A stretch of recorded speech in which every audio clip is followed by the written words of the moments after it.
Bonjour Éric Zemmour. Bonjour. Les professeurs, les personnels de l'éducation nationale se mobilisent aujourd'hui contre la gestion de la crise sanitaire par le gouvernement. Est-ce qu'ils vous trouveront à leur côté? Est-ce que vous considérez cette mobilisation légitime? Je considère cette mobilisation légitime. Je pense que le gouvernement fait n'importe quoi et qu'il pourrit la vie des enfants d'abord. Et c'est le plus grave. On voit des enfants pleurer, refuser d'aller à l'école parce qu'ils n'en peuvent plus des masques, des tests permanents, etc. Et puis, du coup, des professeurs qui ne peuvent plus travailler dans des conditions correctes. Moi, vous savez, je pense que j'ai écrit une tribune dans l'opinion avant Noël.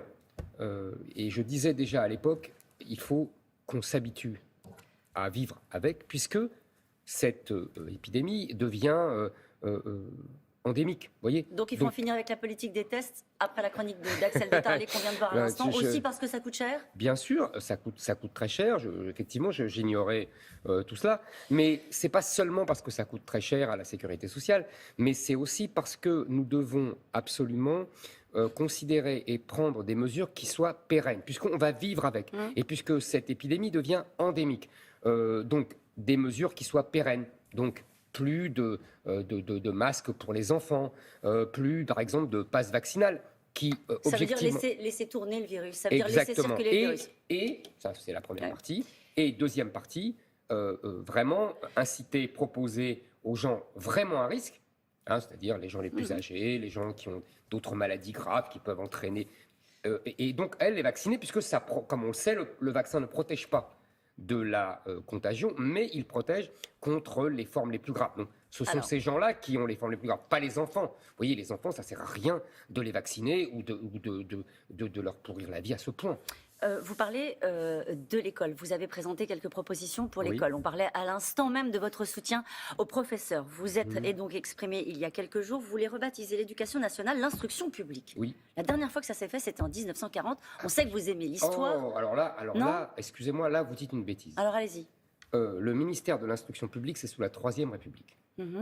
Donc, c'est pas en 1940. D'accord, ça s'est fait en 1940 ? Non, en 1940, ça s'appelait encore l'instruction publique, mais c'était déjà depuis 1875. D'accord. Mais pourquoi vous dites en 1940 comme si c'était Vichy qui avait instauré ça? Est-ce que ça a du sens? Est-ce que ça a du sens pour vous? C'était Jules Ferry, c'était Léon Blum, c'était Jean Jaurès, vous voyez? Ça, aussi... c'est le ministère de l'Instruction publique. Voilà. C'était aussi, pas Vichy. C'était aussi 1940 ou pas? Aussi. De 1875 à 1945. Voilà, pourquoi? Ça vous va, quand Pourquoi? Pourquoi? Parce que je pense que le terme a de l'importance et que l'école, l'État n'a pas à s'occuper de l'éducation des enfants. C'est les parents qui éduquent les enfants. L'école doit instruire. Pourquoi je dis ça?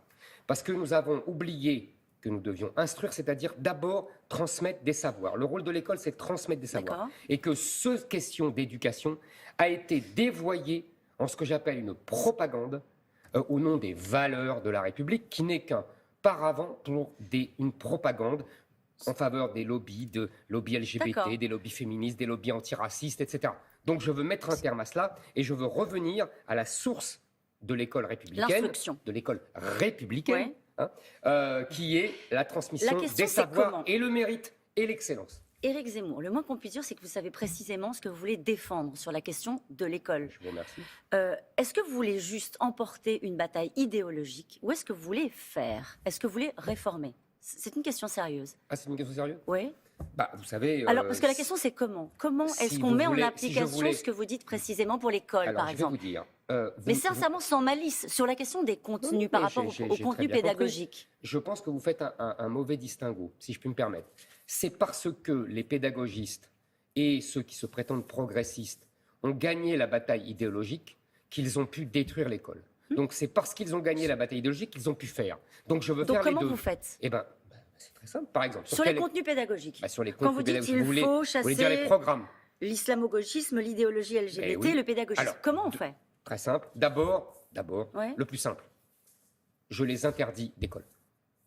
Madame Assa Traoré n'a rien à faire dans les écoles. Il y a pas SOS homophobie n'a rien à faire dans les écoles. Donc SOS racisme n'a rien à faire dans les écoles. Voilà. Mais sur ce qu'apprennent les professeurs aux enfants. Mais justement, ça c'est là. D'accord.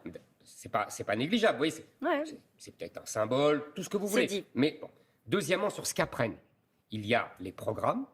Donc ça, on peut changer les programmes, même si j'accorde à M. Blanquer qu'il a fait des progrès par rapport à ce qu'avait fait Mme Najat Vallaud-Belkacem. Il a remis de la chronologie, il a remis des grands textes, voilà. Bon, ça, j'accorde. Mais ce n'est pas suivi des faits dans les livres scolaires. Il le reconnaît lui-même d'ailleurs. Et il dit, je ne peux rien faire sur les livres scolaires. Ah oui, c'est pas ça. C'est pas ça. Et là, je suis très sérieux. On oblige les éditeurs à suivre les programmes. Et si les éditeurs, au nom de leur liberté éditoriale, veulent quand même continuer dans leur idéologie, on n'achète plus leurs livres. Vous voulez le retour du latin et du grec? En 6e, oui. Est-ce que vous voulez aussi apprendre aux enfants Python, PHP, JavaScript? Je n'ai pas compris. Vous ne savez pas ce que c'est? Non. C'est le nouveau langage, c'est le langage du digital, du codage. Est-ce que dans vos priorités, il y a aussi l'idée de former, par exemple, des ingénieurs? On dit que la France manque d'ingénieurs. Mais elle manque d'ingénieurs parce qu'on a été une grande nation d'ingénieurs, avec les méthodes anciennes.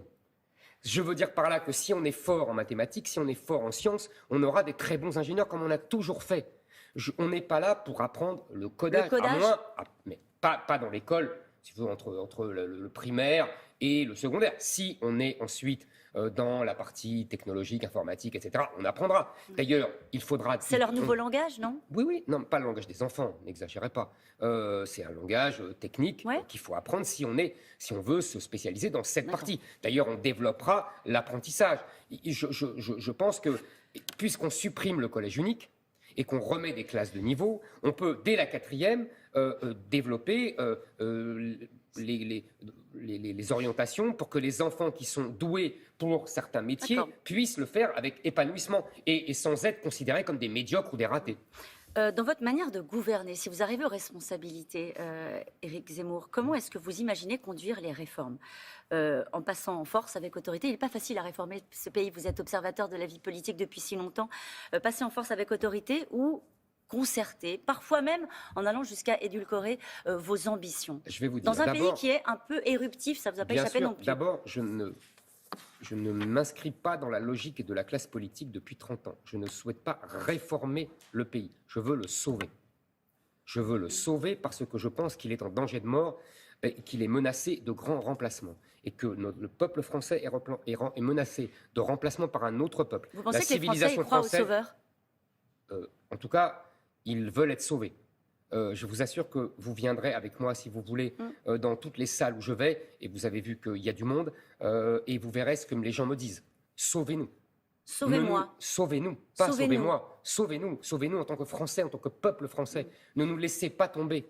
Ne nous abandonnez pas. Allez jusqu'au bout. Voilà, sauvez-nous. Aujourd'hui, le peuple français est menacé de grands remplacements et de morts. Et donc, oui, je veux le sauver. Est-ce qu'il est menacé, ce peuple-là, est-ce qu'il est menacé de fractures?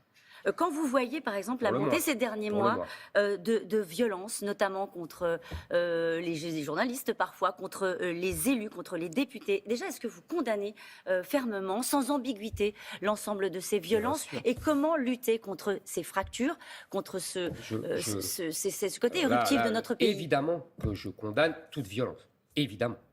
Moi, vous savez, ma candidature n'a de sens que dans le but de ramener la paix, je dis bien la paix, et la tranquillité. Je veux que désormais, une jeune femme qui sort et qui se regarde devant la glace et qui s'habille devant la glace ne se dise pas « Ah, je ne peux pas mettre telle tenue parce que ça craint », comme ils disent, parce qu'ils vont être en danger. Je veux que la même jeune femme puisse prendre le métro et, voire ambition folle, le RER à 21h. Voilà. C'est ce que des Françaises ne peuvent plus faire. Elles le disent toutes. Elles le disent toutes quand même. Beaucoup, je vous assure, beaucoup. Regardez toutes les études et regardez les témoignages des gens. Il y a une vraie insécurité au sens profond du terme parce que nous vivons dans un grand ensauvagement qui a été causé par l'immigration. Ça, c'est le constat. Non, par l'immigration. Oui, mais le constat amène les conséquences et les faits. Par l'immigration et par le laxisme de la justice. Donc nous devons jouer sur les deux membres le membre du constat. Ouais. L'immigration, arrêter l'immigration, et la justice, réformer, alors là pour le coup la justice, pour la faire plus dure, plus impérieuse et plus efficace. Un mot sur Marine Le Pen, Thomas Sauton parlait à l'instant, elle fait une campagne très tranquille, elle fait des selfies sur le terrain, elle parle du patrimoine, du tourisme, vous l'avez aidée à se normaliser, elle vous remercie, c'est un beau cadeau, non ? Moi, vous savez, je suis généreux. Je fais tous les cadeaux qu'on veut. Moi, ce que je dis, c'est que Marine Le Pen ne peut pas gagner la présidentielle. Et parce que, tout simplement, les électeurs de LR ne veulent pas voter pour elle. Elle peut faire toute la campagne tranquille qu'elle veut. Les électeurs de LR ne votent pas pour elle. Et je dis que Valérie Pécresse, elle refuse les électeurs du RN. Je suis le seul à faire l'union des droites. J'ai une dernière question. Est-ce que vous êtes en contact avec Marion Maréchal Le Pen? Est-ce qu'elle pourrait vous rejoindre? Est-ce que vous y travaillez? Je suis en contact avec Marion Maréchal depuis des années. Est-ce qu'elle pourrait vous rejoindre? Nous verrons. C'est quoi ce petit sourire? Ça veut dire que vous y travaillez? Nous verrons. Marion Maréchal est une amie depuis de longues années. Nous verrons. Elle peut prouver son amitié. Absolument. C'est dit. Merci beaucoup d'avoir été notre invité ce matin.